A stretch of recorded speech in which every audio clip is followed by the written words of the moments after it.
I was experiencing what everybody else was experiencing, loneliness and isolation. I mean, I was used to being in an office with people all day long, and, we were all stuck at home. A change not everyone was ready for, including service member families. Diane Brush found it hard to navigate the new challenges as well. For you, what was that like when you had to transition from being on your feet most of the time to having to find another way to cope? It was difficult, and my husband had a job where he's an essential worker, so he was still working. So I was home alone most of the time. But then the Red Cross offered her a volunteer position through their service to the Armed Forces program.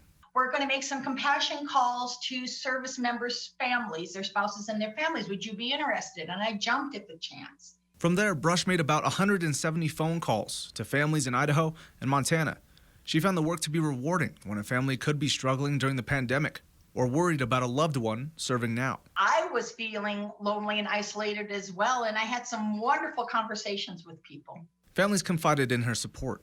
She found it easy considering she also has a loved one serving. I have a son who's serving in the Army National Guard, and so we were able to bond over that and talk a little bit about those things and those feelings. Although the pandemic is still affecting millions, Brush hopes she's making someone's day a little better, especially for the families of service members.